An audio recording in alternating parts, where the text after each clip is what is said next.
Sequence. A sequence is an ordered list of numbers और object that follow a specific pattern और rule. यानी कि अगर हम सीक्वेंस की बात करेंगे तो ये क्या होती है, सिंपल एक ऑर्डर होती है जिसमें हम क्या कर सकते हैं, कोई रूल अप्लाई कर सकते हैं या कोई पैटर्न अप्लाई कर सकते हैं। यहाँ पे मैंने कोई एग्जांपल लिया हुआ है, जैसे कि 2 4 6 8 है, तो हम क्या करते हैं उसमें नेक्स्ट नंबर फाइंड करते हैं, तो हम देखते हैं कि इसमें हो क्या रहा है। जैसे कि हम दोनों को 2 के ऊपर हम 2 प्लस करते हैं, 4 होता है, 4 के ऊपर 2 प्लस करें 6 आएगा, फिर 8 आएगा, फिर क्या आएगा 10 आएगा। तो मीन्स यहाँ पे सिंपल क्या होता है, एडिंग 2 होता है। ठीक है, अब यहाँ पे नेक्स्ट में क्या आना चाहिए, 10 आएगा। नेक्स्ट में आपके पास क्या आएगा, 12 आएगा। अब नेक्स्ट में हमारे पास एक और नंबर है जिसको हम देखते हैं, तो क्या 5 है, 10 है, 15 है। अब हम देखेंगे 5 के ऊपर 10 प्लस करते हैं, तो 5 के ऊपर 5 प्लस करते हैं तो 10 आता है, फिर 5 अगेन मीन्स यहाँ पे एडिंग 5 हो रहा है। ठीक है, एडिंग क्या हो रहा है, तो नेक्स्ट में क्या आना चाहिए, इसमें अगर हम प्लस करते हैं 5 तो 20 आना चाहिए और नेक्स्ट में 25 आना चाहिए। तो अगर हम अर्थमेटिक सीक्वेंस की बात करते हैं, तो अब ये अर्थमेटिक सीक्वेंस क्या होती है, अर्थमेटिक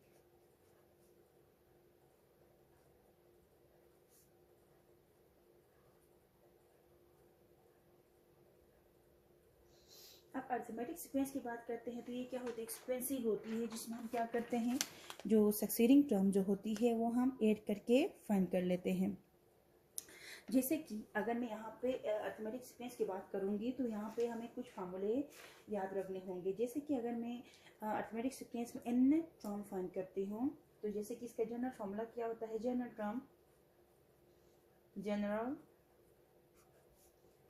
टर्म कैसे फाइंड करते हैं, और नेट टर्म, उसके लिए फार्मूला है an is equal to a1 plus n minus 1 into d। ठीक है, और समटाइम हम ये वाला फार्मूला यूज करते हैं, an plus 1 is equal to a1 plus n d। ठीक है, अब यहाँ पे ये an क्या होता है, an प्लस 1 क्या होता है, माइनस 1 क्या होता है। जैसे कि an की बात करेंगे तो ये बीच में है। ठीक है, an प्लस 1 का मतलब ये है प्रीसीडिंग टर्म है, n प्लस 1 यानी कि an से बड़ी है ये। ठीक है, अगर आप यहाँ पे n प्लस 1 लेते हैं तो यहाँ पे हमेशा इससे छोटा नंबर आएगा, यानी फर्दर जो भी टर्म आएगी वो होगी, यानी कि ये प्रीसीडिंग टर्म होगी, तो मीन्स यहाँ पे n आ जाएगा।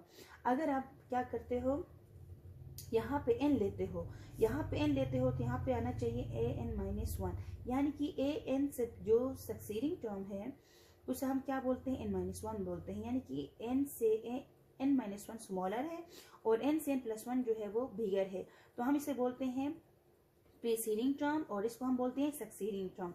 अगर आप प्रीसीडिंग टर्म लेते हो तो यहाँ पे an प्लस एन डी होना चाहिए, और अगर आप लोग सक्सीडिंग टर्म लेते हो तो यहाँ पे क्या आना चाहिए, an के लिए क्या होगा, n माइनस 1 होना चाहिए। ठीक है, अब यहाँ पे a1 का मतलब क्या होता है, a1 को हम बोलते हैं फर्स्ट टर्म, जो भी टर्म होगी फर्स्ट में उसे हम बोलेंगे a1, यानी कि यहाँ पे a2 को हम बोलेंगे a1। यहाँ पे ab में अगर हम 5 को देखेंगे तो ये क्या होगी, a1 होगी। उसके बाद होता है कॉमन डिफरेंस, कॉमन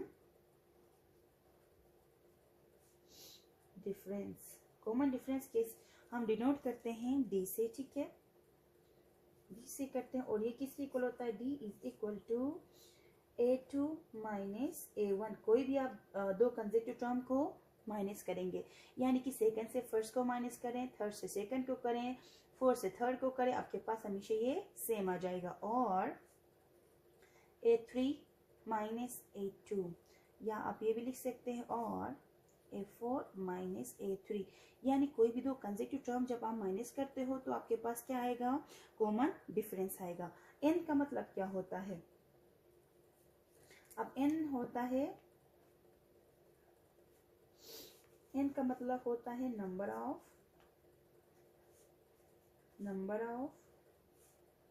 टर्म्स इसमें आप कोई भी नेचुरल नंबर पुट करें, नेचुरल नंबर 1 है, 2 है, 3 है, अप टू सो ऑन।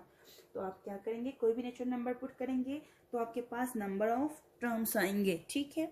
तो अगर हम सीक्वेंस की बात करेंगे तो simply order list of numbers होगी या ऑब्जेक्ट्स होगी या कोई फिगर्स होंगे, ठीक है। उसके बाद अगर हम अर्थमेटिक सीक्वेंस की बात करते हैं तो अर्थमेटिक सीक्वेंस सिंपल ये होगी कि ये जो सीक्वेंस होती है एक सीक्वेंस ही होती है जिसमें हम क्या करते हैं, जो सक्सीडिंग प्रीसीडिंग जो टर्म्स होती हैं वहाँ पर हम कोई कॉन्स्टेंट नंबर ऐड करते हुए फाइंड करते हैं। वहाँ पर मैंने 2 फार्मूले लिखवाए, ये याद करेंगे तो आपके लिए नेक्स्ट कोई भी क्वेश्चन होगी जिसमें हमें नंबर ऑफ टर्म्स फाइंड करना होगा या कॉमन डिफरेंस फाइंड करना होगा, आप इजीली फाइंड कर सकेंगे।